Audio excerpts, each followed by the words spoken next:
Welcome back to Top Dogs. Today, we embark on a journey that's intimately familiar to many, yet often it's not very spoken of. This is a journey through tragedy. Now, we all have moments that break us, yet it is also these moments that we discover resilience we never had. Let's dive into it and discuss how to navigate these things and how to manage it the best way you can.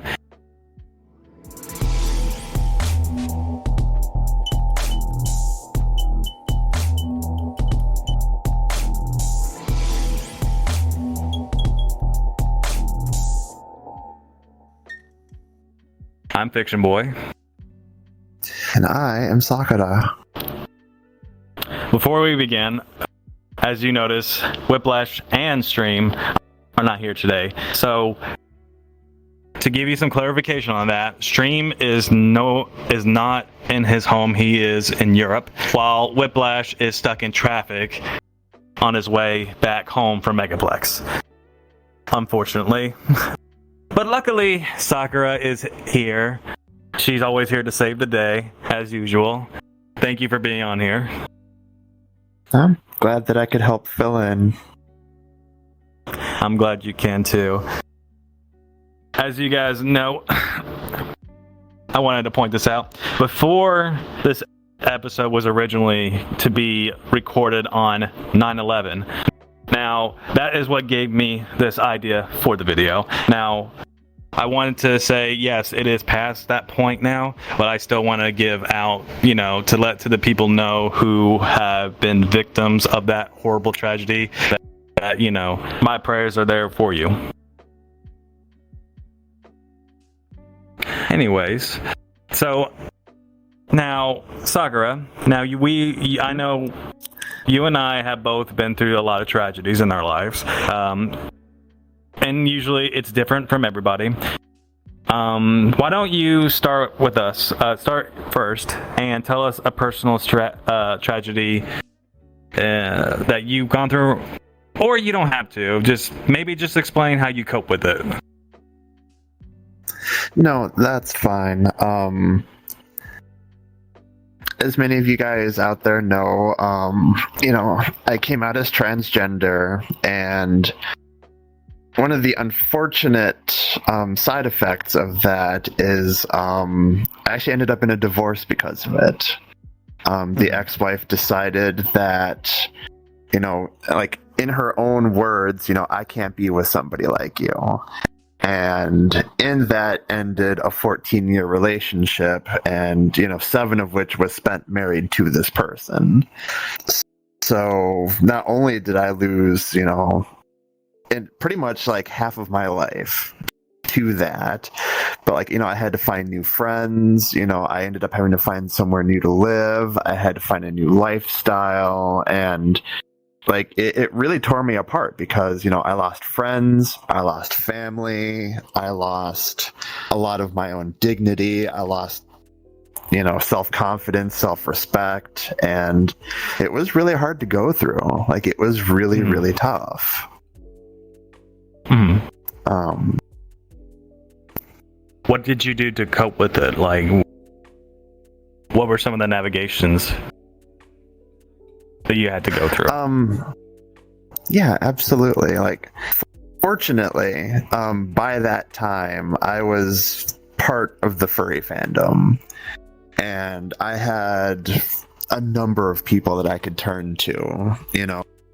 By then, I'd also begun streaming. I'd also begun building up a community of my own. I'd begun making friends, and I knew that there were people that I could turn to in my darkest hours, because in all honesty, those were probably amongst the darkest hours of my life. And if not for my friends, I probably wouldn't be sitting here right now. So I owe a lot to the people in my life. Before I met you, and when this event happened, was this a long time ago before we met, or it was maybe not too long ago when we met? This would have been before we met. It was 2018 when we finalized the divorce. So here we are in 2023. It's now 5 years later. So yeah, that would have been well and before you knew me. And, yeah, I think we met like in 2021 or 2020. I'm not sure. I think it may have been probably 2022. Honestly, I think it was just last year when you and I met. Mm-hmm. Okay. Well, for me, now I can name many things that I had to learn how to cope with, and I have explained it to you all in confidence. You know a bit of it. Colton knows a lot of it. One of the things is that I did not have a great stepfather. I'll leave it at that. Because that is it's not that I don't want to talk about it. It's more like it does not affect me like how it should have. I guess that makes any sense. It's like I do remember the horrible things that happened to me during that event. It just didn't really break me. I don't know. It's like a memory block. Like, does that make sense? Like, my brain just refuses to acknowledge it. Is that kind of like a issue? It's like a coping mechanism. You know, There are certain events that people have in their lives that even I myself have gotten to a point where I've blocked out certain things because I don't want to remember them. And in this situation, it's you not wanting to remember certain events happening. And that in and of itself is a coping mechanism. Oh, I do remember it. It just doesn't affect me like how normally other people would be affected by it. So it's like, yeah, it was very bad, but still, it didn't ruin me. But I will say that that person was not the greatest person at all, and he was a great manipulator, a great liar, and got away with a lot of things because of how good he was at doing those things. And it's unfair, but I think I can learn something from it. I've learned at that moment, when you meet people that are really good at those things, you usually see it before you become too close with them. Because you can tell how they act and how they behave. That's why I'm very skeptical with who I talk to sometimes, that they have some similarities to how this person in my life was like him. I get a little hesitant, but I go in with the benefit of the doubt, only because I can't really try to compare them to that person. But, onto the subject of, you had your support system. Who or what became your anchor during your, most challenging times? Anyone or a group that comes to mind?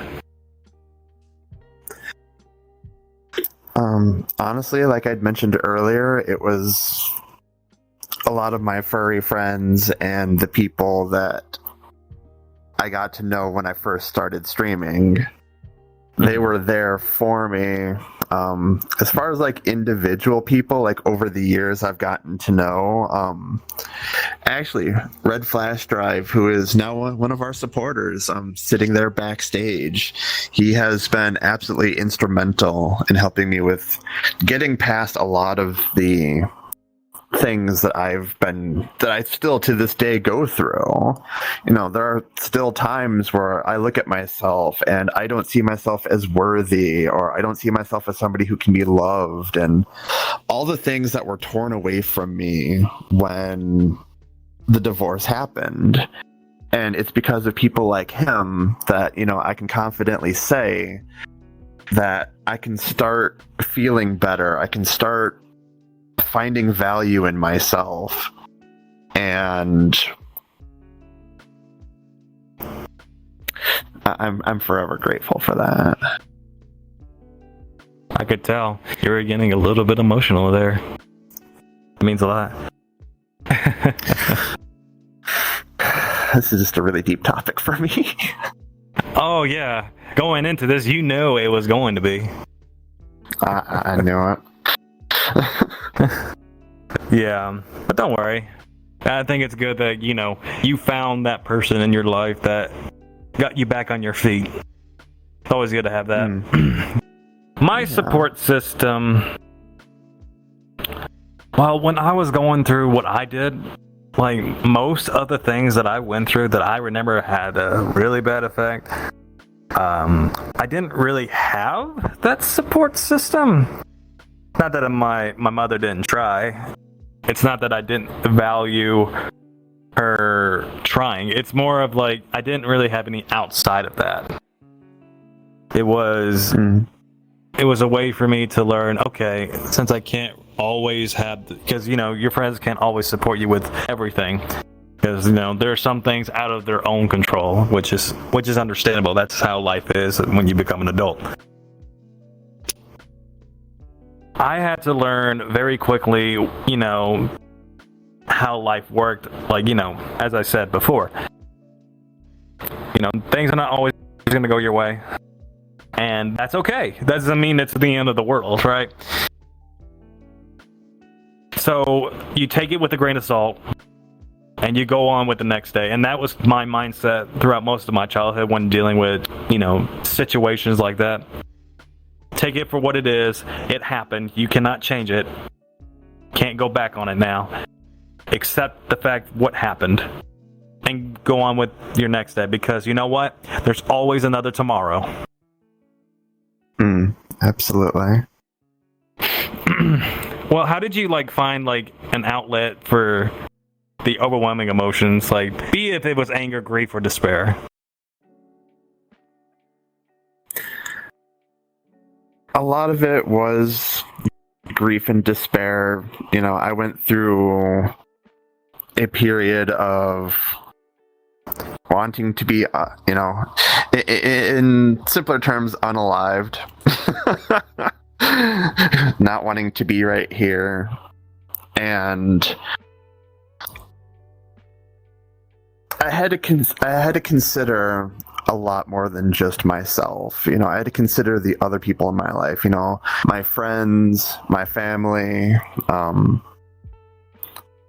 my mother, who has also been a really big supporter of mine since I came out. She calls me her daughter now, treats me as such. Absolutely incredible figure in my life.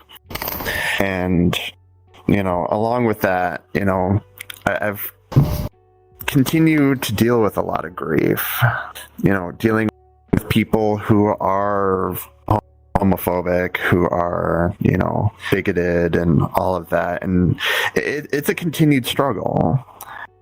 Mm-hmm. But this is, again, why we have our support systems, whether, we use them or have them or not. And every day is a struggle. Every day is a continued struggle, but you can't stop looking forward. You have to continue to remind yourself that, you are alive for more than just yourself. And you have to, continue to move forward and try to be strong for those who are in your life. And know that when you are at your weakest point, that there are going to be people there for you. Mm-hmm. I would say for me, when I was experiencing these moments of, trying to find that emotion outlet, I would say most of the things I felt were anger. I had no idea how to express sadness, and I still kind of struggle with that. I still express, when I'm upset about something, I express it with anger. Just a little bit. Not as bad as I used to be. But I would, because that's all I knew. Growing up in a society where you are pressured to not have feelings, especially as a man, a masculine man at that, not to have any emotions, which showed a sign of weakness, which was very terrible for my mental capacity. And it still kind of is, because, you know, when you didn't have that shoulder to cry on, when you needed it, it sucked, because to be fair, nobody wants to be around a big guy who looks angry, and it's terrifying to experience because they have you as a person, or other people see it, they are terrified. They have no idea what I am capable of. So yeah, that is very scary. But of course, I would never hurt anybody, but you guys don't know that. I know myself that. So I had to deal with that. So how would I control that? Well, it's something I do almost every day. It's like my outlet for it would be to listen to white noise. Like, I love thunder and rain. I love to listen to white noise like that. I like listening to the waves hitting the beach, or stuff like that, or the sound of a fan. You know, when you turn your fan on because it's hot in the room. I like listening to that. That was my way of dealing with it, because I did not want to hear any other noise around me besides those noises. That was my way of dealing with it. It's kind of interesting. Where you look for people, I look for objects or nature. That's definitely, a very interesting way of doing it. And it just goes to show you that, people have different ways of coping with things and have different outlets for which, they can reach out to. You are not just limited to, well, quite literally what you can see in front of you. So this is actually a really good example of that. Yeah, it's kind of like why I like you ever seen Buddhists, always, meditating in the woods and nature. I like being in the woods the same as there, when, you want to forget the reality around you and just be at peace. That's where I find most of my inner peace, being isolated but surrounded by nature. Which doesn't really sound good, but if you imagine like just being surrounded by a lot of colorful, trees or bushes in the woods, it's not that bad. Actually, there's a lot of solace one can find in nature, especially depending on where you are. Or like, the forest that you go to, it's very serene, it's very peaceful, it can be very calming. And in one's mind, you can, how do I want to say this? You can allow your mind to wander that forest.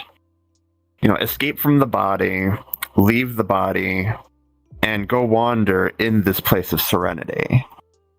Now, for some people, that could be a forest, that could be, a city, that could be, quite frankly, anywhere. So for you, absolutely, nature's a phenomenal place to allow yourself to do that. Well, when we think about this, now, we have also been, with these tragedies, it changes how we think and how we feel about certain things for the future. Now, how do you experience, when you experience these tragedies, it changed you and your outlook on the world and life? Has it changed has it changed your outlook on life, or even the relationships you have? Honestly, yes. This whole situation has pretty much made me completely different from who I used to be growing up. Growing up, I used to be a very soft-spoken, meek kid who used to get bullied all the time, and I would never speak up for myself. I would always find myself in situations where I'd be the butt end of somebody's joke or getting pushed around. I've been both physically and mentally abused growing up, and I would just allow this to happen. Now, taking a long, hard look at, what I've gone through, what I've become, what I need to do in order to be able to continue to see tomorrow, I had to learn how to build a tough skin. how to defend myself and defend other people. That's not something that I used to do. Is I saw somebody getting bullied, and in fear of getting bullied myself, I would not step in. And that's a horrible thing, by the way. If you see people getting bullied, please step in. You'll be doing them and yourself a favor. But, again, nowadays, that's something that I do. Mm-hmm. I tell people off. I tell people when they're wrong. I tell people to back off. I speak up for myself. I speak up for others. I have to defend who I am. Unfortunately, I have to do that. But, I had to learn how to really, become much more than I was. And I'd say all in all, it happened for the better. It really has, because now I'm something that I'm someone that I'd always dreamed of being. Can I add something to what you were saying, though, about, stepping up, don't let people be the victims of bullying? I like the message that you're saying, but there is a concern, which is most people in today's world are not going to step up and be that hero. And that's not because they don't want to be or not to do the right thing. It's because people nowadays are more crazier than usual. Like, they do not want to risk their own lives to save this person, because when you step in, there is a possibility, and it's a very high possibility, that someone's either going to take your life away. So yes, pick your battles very carefully. No, absolutely, I agree with that. For me, yes, there was a lot of perspectives. Not really so much of how I view the world, because the world is still but nature. Like, the earth it's at its own nature. It does not go off course to what its original purpose is. My purpose, well, not my purpose, the way I view people is different now. So, like, when I had my heart broken, like so many times, putting a lot of trust into people, I have become more, and it's very hard, I would say, for other people to be with me. I know I have a boyfriend now, and I love him to death, but he knows what I'm talking about when I say this. I tend to overthink a lot because of personal tragedies that happen between exes of mine, where they have done similar behaviors, like if my current partner was doing something, but that wasn't his intention. You know what I mean? So I have that problem. It's not an insecurity problem. It's a defense thing where, oh fuck, I don't want my heart to be stomped on again. And I know he doesn't. It just comes out, and I have yet to figure out how to manage that part of myself. Trying to control myself in that situation, and because nobody wants to be around like something like that. It's very tough to be around. I wouldn't even want to be around something like that. And that's a part of me that I necessarily don't even like. But I think it's good that there is people that remind me of that. I get it. Being hurt sucks. We all been through it. It's just learn to find that, like, know when you're going a little bit too overboard with your overthinking, because I tend to do that a lot as it is. So yeah, I understand that. You're like, like, for example, let's say this. Now, if I was say, hey, you told me you were going to, if I was your, let's say, this is just a example. Let's just say you and I were a couple, okay? So, if you were to have told me that you were going to go out with your friends, right, until midnight, okay, cool. You told me, that's fine. But if it's been like 3 hours after midnight, then I start overthinking. when really you could have just passed out. Yeah. I mean, I guess there's certain, things like that where, communication for me is always a huge thing in life. And, if we were there and I, had said, hey, I'm planning on going out, you're like, okay, cool. I mean, it would not be off for you to say, hey, if you're going to be out for a while, maybe just drop a message, say, hey, I'm still okay, let me know where you're at. And it's not out of distrusting the person, it's out of concern and wanting to make sure that if, say, something were to happen to me that night, like I either got too drunk or I got it hurt or something like that, you'd want to know where I was at. So to keep that line of communication open is, something very important. And so, I can still have fun. You'll know where I'm at and everybody's happy. Yeah, I think, some people don't also think about that. When, your partner or anybody that cares about you wants to know where you're at, but you don't really tell them. Yeah, I mean, what if something did happen? Then you're... To put it lightly, you're screwed. Well, for a lot of people, and this is something that I have heard, is that, oh, well, my boyfriend keeps checking up on me, and it is so annoying. He doesn't need to know where I'm at all times. And honestly, that's situational. Like, if your boyfriend's obsessive, yes, I can see where that's a problem. But again, open lines of communication is very important in a relationship. And, as long as, you're not texting every hour being like, hey, where you at, and it's like once every couple hours, once every few hours, allow the person to enjoy themselves, then in my eyes that shouldn't be a problem. Yeah, that makes sense.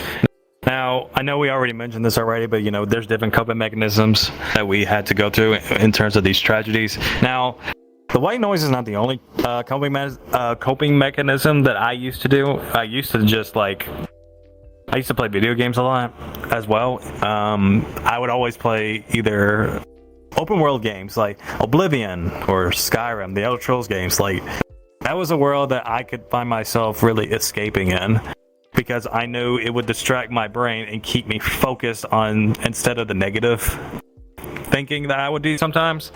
So yes, that's always good to, play video games or go for a walk, go to the gym, the things I do. I have gone through so many video games in, the time that I've been separated. Video games is definitely a fantastic coping mechanism. For me, a lot of listening to music and just, putting on a set of headphones, leaning your head back with your eyes closed and just letting your brain just disappear into the music. And for me, streaming is a big thing, getting my community involved, allowing them to chat with me and me chatting back with them. Great way to completely forget everything else going on in my life because I'm there in that moment. I am there with them in that moment. The whole outside world doesn't even exist to me. Mm-hmm. That's a good way to seeing it as well. Yeah. Another... Wow, we're just rushing through this, aren't we? We already... Hey, I'm not complaining. I mean, it is what it is, right? We don't have extra perspectives coming in here and chiming in. I mean, it's fine. It's fine. I mean, that's not their fault, though. Keep that in mind. That's true. Stream. I hope you're having an absolutely phenomenal time in Spain. We miss your face, Whiplash. I hope you make it home safe. Look forward to seeing you next week. Actually, look forward to seeing you both next week, depending on when Stream's planning on being home. Take care, you guys. We'll see you again soon. And no, that's not the end of the episode. Nope. But Oh no, you guys are stuck with us. We still got a lot more to go. Stay tuned. Mama Sakura has a lot of talking to do. Okay.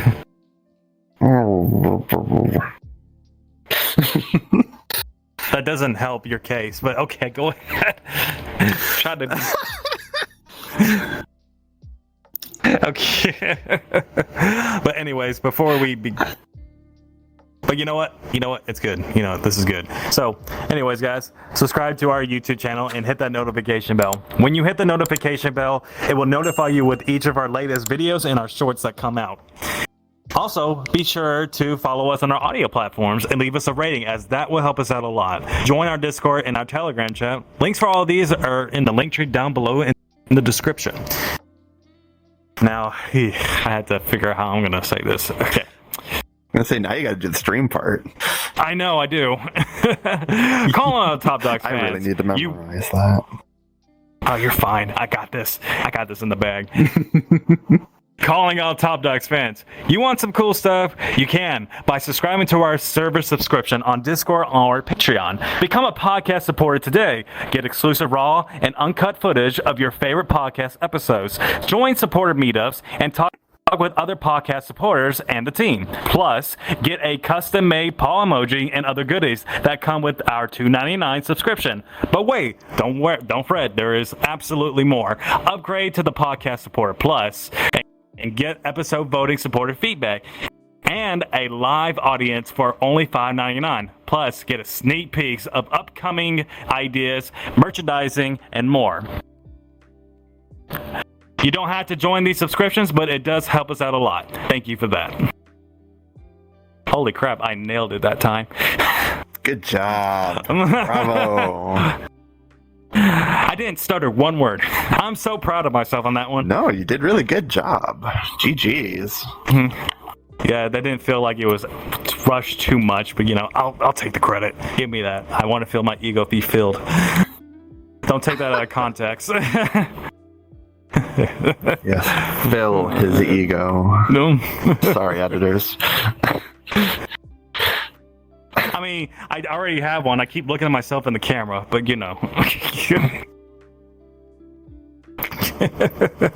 But hey. Oh my goodness. To each of their own, right? Exactly. But back onto the topic of hand. As hard as it might be to find, was there a lesson or a silver lining you derived from the tragedy? Yeah, I'm sorry, give me 1 second here. Sorry, my eyeball started burning. I'd say definitely the silver lining, in a lot of, I'm just using this one tragedy as an example. There's been a lot of other things that I've gone through in my life. Mm-hmm. All in all of everything that, have personally been through, and the silver lining in all of this is it's made me a stronger person in the end. I was able to get out of a toxic relationship that was actually quite toxic for the 14 years that I was with her.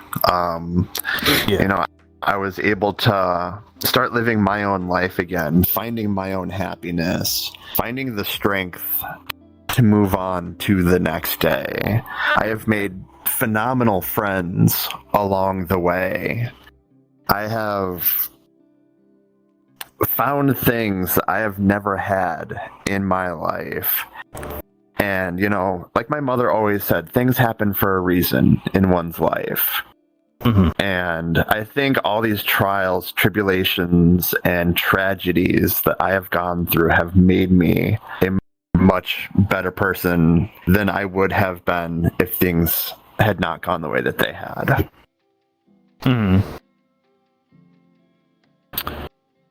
I would say, for me, at least, if I was to use another example of a tragedy that has happened in my life, when my nanny, who passed away, not from natural causes, taught me that anything can disappear that quickly. I'm trying to snap my fingers, but you know what I mean. So, when that happened, because I didn't understand the coping of death or being alive at that time as a kid when she's not here. So I had to learn how to, at a young age, and without them trying to tell me what really happened, because I had to figure that out years later. What death was like, that made me realize, again, nothing lasts forever. Things will eventually end. And it is good to live the best life that you can possibly live and give it your 110% every single time. And that is my view on it. Because if you keep dwelling too much into the past, like I have, it will drain you. The motivation within you will be gone. So if you find yourself in those positions, just know that it is not going to last forever. You still do have your own choice to rise up, stand up, and take that leap forward. And that's the way I see it. I completely agree with you, because, the other tragedies is, I've buried all of my grandparents. I've been a pallbearer for all five of my five grandparents, two best friends back in high school. I'm no stranger to death myself, and it's really hard when you lose somebody that you're really close to. And there's actually one particular person that I was really close with back in school. I would known them since the second grade, and we were 2 weeks to graduation when they got into a really nasty car wreck, and unfortunately did not survive it. But I'd known them all the way through those 10 years of my life. And I mean, there are still times to this day where I'll still find myself crying over them because of how close that we were as friends. And as you said, it's a reminder that, things aren't forever, and you have to live your life as though tomorrow may be the last, and just live the best life that you possibly can. Yes. I do agree with that. So now, with another thing that I wanted to ask, memorializing and, remembering, we had, tragedies in our own country. Now, how do you remember and honor the ones who, or, how do you honor the ones that experience loss? Now, I can answer this question real quick if you don't mind. So, what I did, and I still do it every year, since, not after 9/11, happened, I would always, do a victim compensation fund. Now, you can find that online. Just look it up. You can donate some money for, victims of 9/11. That's what I do. I think it was really cool that I was able to do that, even though I never really understood what happened during that time, because that happened when I was 4 years old. It still, in a way, affects me, because I had no idea that would affect me the way it did. Because as I got older, I wasn't there, true. I mean, no, I was alive when that experience happened. I just wasn't there. But watching all these videos of that horrible tragedy and hearing last words of the victims that are no longer with us, from the airplane, leaving voicemails to their loved ones, or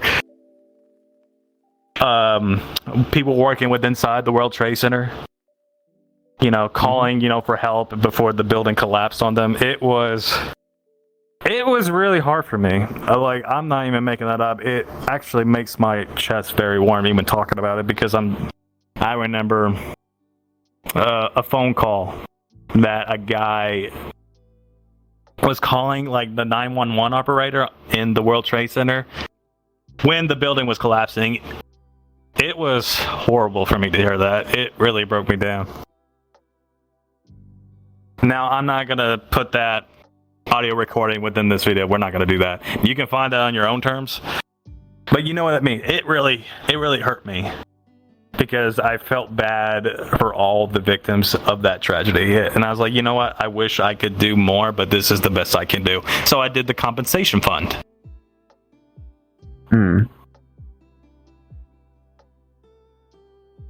For me, I mean,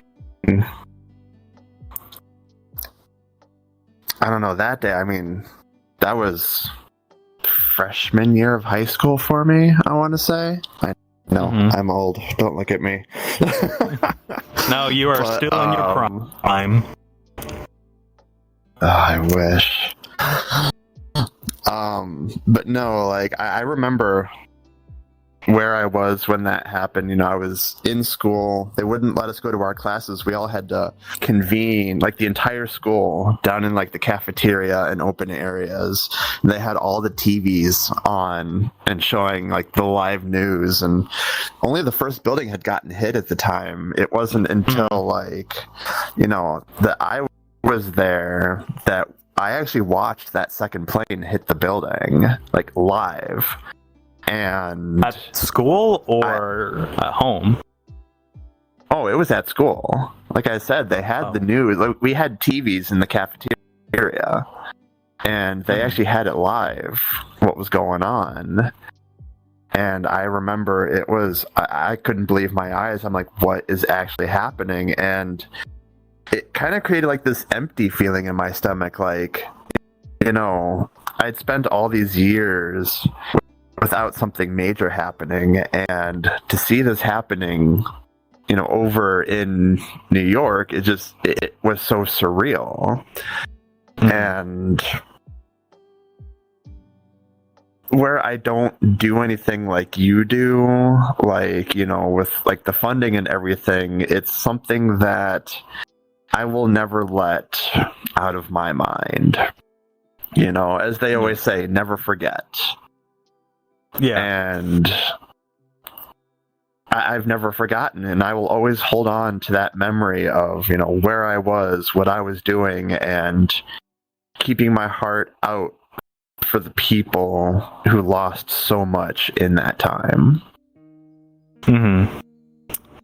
If I was to think, when that happened, I was going to add maybe some like side information, like when that was live, when you saw the second plane, did you guys go home? Did you guys have to cancel school? Like, did nobody want to work anymore? When that happened?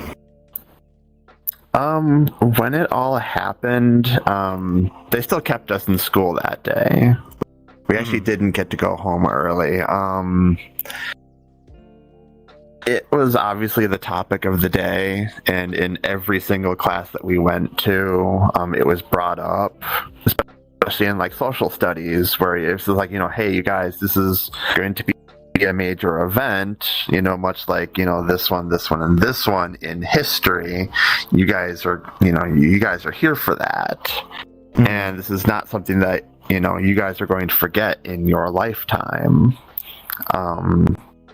But no, we had to go on with our normal day. The school was not canceled because I don't want to say like to them it didn't affect us, because obviously it very well did.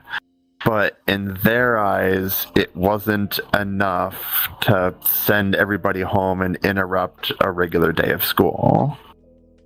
Well, if I was like in your shoes during that time where I was a teenager, let's just say that happened, I don't know if I would have the mental capacity or even the motivation to even really work on my schoolwork. It is like, how could you? Something really bad is happening right now that we have no idea what's going on. When the second plane hit, that was intentional at that point. You know? That's like something that you can't just really forget. I even remember, you know what? yeah, I mean, would you be in agreement? Like, were you kind of the same similar place? Like, you weren't really in the mood to like do your homework or your schoolwork, because that's what I would have felt in that situation. Honestly, I don't remember. That was a while ago. I don't remember quite where my mentality was at that time. I just know that, again, we were forced to continue about our day, and that's where my mind had to be. Fair enough. Now, I wanted to ask one more question, not to you, but to Colton. Have you actually went to go see the memorial? What? The memorial? Yeah, I saw Ground Zero in New York City. Yeah, Ground Zero, yeah. How deep is the hole? Oh, I didn't see it when it was a hole, no. I just saw it when it was the monument and everything built on top of it. I didn't see the hole, I just saw the hole in pictures and textbooks and stuff like that. Oh, okay. Thank you for that information, Colton. I appreciate that. Yeah. So when and now we're still on the topics sort of, but anniversaries and like triggers, like how do you cope with dates, places, or things that remind you of those tragedies? Oh goodness. It's hard.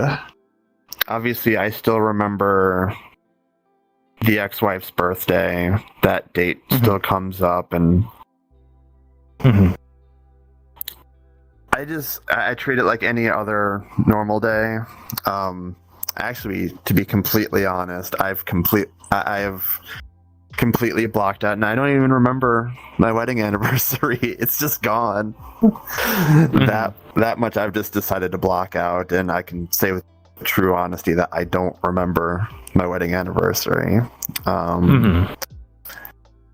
As far as like the deaths that I've experienced, those are again on dates that I don't remember. A lot of them is because I was a much weirder fraction of myself when I lost a lot of them, so yeah, it's a lot of repressed memories more than anything else. I think I'm in the same boat as you are. Like, I don't even, like, in a way, yes, like I will not mention their name, but when I had to deal with, the stepdad at the time, I still remember his name, but anybody that has his name, it's not their fault, but it just makes me boil. And I'm like, well, I had to come up with a nickname for them so they don't have to keep saying it. And I don't want to bring that up to them because, that's not fair to them for having that name. So I was like, you know what, I'll call you this or this. But that was kind of like my way of, of those triggers not coming out, so to speak. Now, in terms of anniversaries and stuff like that, well, I can't say I remember my own anniversaries of people I've dated besides my current partner. Not that I didn't remember at one point. It's more of a, like, yeah, we are in a place now that we're no longer together, so why bother remembering? That's how I felt about it. If I was still with them, of course I would remember. But I just don't. Now, what about describing the journey of like rebuilding your life after the event? How did you find the strength to move forward? To find the strength to move forward, it definitely goes back to, the people in my life, I have more than myself to live for. I have my friends, my family, my mother, and even just myself. It's finding it within you to want to continue moving forward, to find that strength to move forward, to know that even though things are bad today, that there's still a tomorrow. Mhm. And there are things to look forward to tomorrow. I mean, one can sit there and think to themselves that, oh, tomorrow's just going to be another bad day and da da da da. But you also have to put yourself into the mindset that tomorrow could be a treat. Tomorrow could be the best day of your life. And that's kind of the adventure of life, is that unknown of what tomorrow is going to bring. And I know I'm preaching to the choir and kind of giving myself some advice that I should be following, is that tomorrow should be something that we look forward to, because you don't know what it can bring you. I mean, for me, back in April, what was it? In February, we had our Valentine's episode, and I was single at the time. And in April, I got together with Tammy, my girlfriend. And I didn't know that was going to happen on that particular day. But it was not stopping, not succumbing to the darkness in your heart, and finding that will to move forward that allowed that day to finally come. And so, without it sounding like a broken record, it's just that it's finding the strength to live for the others in your life, to live for yourself, and to live for tomorrow. And now, with me, I'm kind of on the same boat with you. There's always another day tomorrow. So you took the words out of my mouth. So I will get to the last question, which is, does the tragedy shape how you view or fear future events, and how do you manage that anxiety? Obviously, especially when it comes to being transgender, is, I've always got to keep an eye over my shoulder, because I don't know. Obviously, there's always good, but there's always the bad at the same time, and where I don't allow that fear to rule my life, it's not bad to, at least be aware that the danger is there. Just being aware of it. And, as they always say, always hope for the best, but prepare for the worst. Because you don't know what that next moment's going to bring. And so it's finding a balance of, hey, I'm going to look forward to tomorrow, but, I don't know what tomorrow is going to bring. And just trying to remain positive as much as possible, even though, anxiety is going to be there, depression is going to be there, the unknown is going to be there. Now, there is many fears that I could say that I have, some, but I don't know if it's appropriate to talk about, on here. So I am going to politely decline discussing my view on those things. So, because it is quite controversial. So I'm just going to leave it at that. That's So for me, I think that, that concludes today's episode. But before we end this episode, I want to say a couple of things, and which is this, let me say this. Let's continue supporting one another and cherish the moments that we have, and working toward a world defined by love over hate. As we reach the end of this video, let's take a moment of silence for the victims of the tragic event, which was, like I said, originally this video was going to be recorded on 9/11. So take that moment of silence, please.